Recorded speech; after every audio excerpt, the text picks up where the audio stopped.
Ice Cube, for decades, we've had music that really sent messages. We had Gil Scott-Heron in the 60s and 70s, but in the 90s, basically, the doors just kind of flew off the whole thing. Do you remember the very first moment you felt like committing pen to paper and writing a rap song, and what inspired you?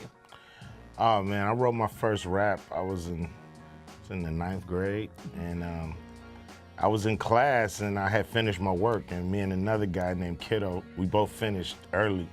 And for some reason, he turned around, he said, have you ever wrote a rap before? And I'm like, huh, no. So he challenged me, like, you write one, I write one, we'll see which one's the best. Yeah.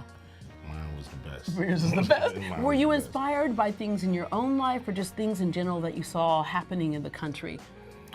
A little of both, you know. Rap was a new medium for us to kind of say what we feel, and it was a music about expressing yourself. Ice Cube, it's not for the pop chart. So where should a brother like you start expressing yourself, my boy, and show you how? You know, being young, you know, you really don't know how to comprehend some of the stuff that's happening. So I used to put it in music, and it just kind of got contagious. And people say, yo, man, make raps about what's going on around here. And that became my style. Yeah, and was it what was going around here for you? Yeah, definitely. You know, talking about just coming out of the 80s, you know, coming out, you know, it was, you know, heavy on, you know, crack and, you know. Gangs? Yeah, a lot of that. And we wanted to talk about it. We didn't want to just sit there and kind of suffer in silence. Yeah. We wanted to talk about what we was going through, and it's a trip because a lot of people was going through the same thing. Yeah, and that's the important part about it. I think a lot of people still don't understand rap. They look at it and they'll say, well, it's misogynistic or it's violent or it's whatever. But what it does for people, you as a performer, but those listening to it, it's almost like a cathartic feeling. What does it do for them? Well, I think it's somewhat, you know, like therapy in a way, you know, knowing that people are going through some of the same things you might be going through, it helps you in a way. A lot of people, you know, they don't have a voice, but you know, they do have a favorite song or a favorite rapper who speaks on some of the topics that they wish they could talk to the world about. Today I didn't even have to use my AK. I gotta say it was a good day. So I think it's a music that really helps us understand, or at least take a look at what's going on, and, you know, have an opportunity to try to understand it. Yeah. I know you've been asked this question many times. Would you want your children to listen to the music? But you have always had a great answer to that, and it goes back to what have you prepared your children for? No doubt. You know, I grew up, you know, looking and seeing, listening to pretty much everything. You know, I wasn't censored at all as a kid, and you know, I think if you can keep it in perspective, you know, my pops, moms, brothers and sisters would always like break it down for me, you know, and like if you got that, then you got a good, you know, I guess foundation to be able to dissect what's going on. I don't care about what's going on in the hood. Are we there yet? No, show me that you're worthy of her. You kind of have that entrepreneurial spirit, obviously writing, becoming successful in rap, acting, directing, producing, all those types of things. What is it that you want to do with the Big Three? Outside of entertainment, that's what you're bringing here, the Big Three. Yeah, just great basketball. I mean, you know, 3-on-3 is a game that we've played in the neighborhoods forever. People looked at it as just a neighborhood playground thing. I wanted to elevate it to the pro level, and then have some former NBA players playing it. You know, guys who still got a little juice left in the tank and want to show it and want to display it on a high level. And this setting, half court, 3-on-3, those guys look like all-stars. So it's just a great, perfect storm. We're glad to be here in Houston on Friday.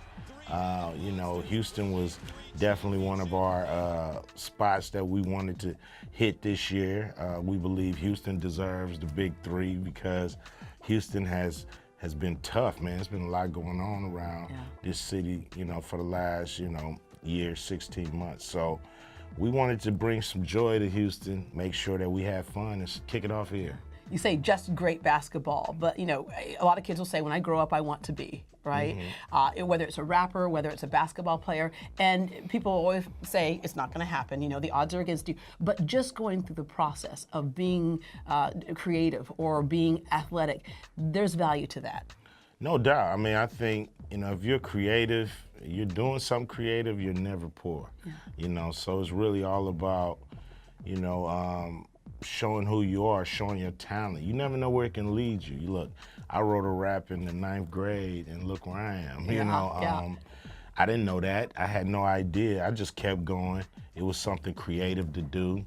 It was something I saw positive, different than, you know, what all my friends was doing. So, and it led me here. So you never know where your creativity could lead you. And I encourage everybody to stay creative. You know, if it's just drawing or it's writing or Whatever your passion is. whatever your passion or your talent is, you know, find time to work on it and do it. You have also found time to meet with some families here in Houston. How important is it for you to stay in touch with a community that you can so relate to? It's everything, you know.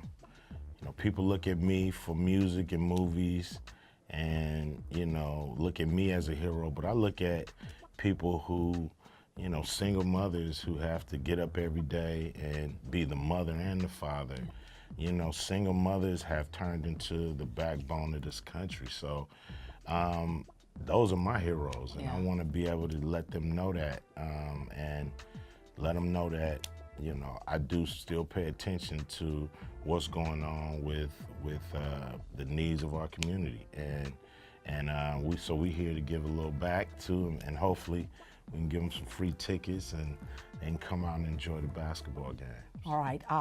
I have been told, wrap up with this, get it, wrap up with this. I have been told that I have a touch of the professional when it comes to the rap game, and I'm kind of looking for like a little rapping nickname, and I have some ideas, but before I get to that, Ice Cube is not what you had on your birth certificate. How did that happen? It's a name that my brother gave me because he's older than me, you know, and I would try to be too cool around him and his friends. So he told me he was gonna put me in the freezer one day and turn me into an ice cube. And it stuck. Yeah, I like that. Yeah, okay, I'm thinking rapping double D. I like that. Rapping D square. Oh, you can take off the rapping, you just be double D. Double D. D square? Well, you don't want to be a square. Oh, there you go. be a There you go. square. Yeah, okay, I think double D is it. Double D, I like that. All right, Ice Cube, thank you very much for joining us. Thanks for having And me. thanks most of all for caring about our communities across the country. Oh yeah, all the time.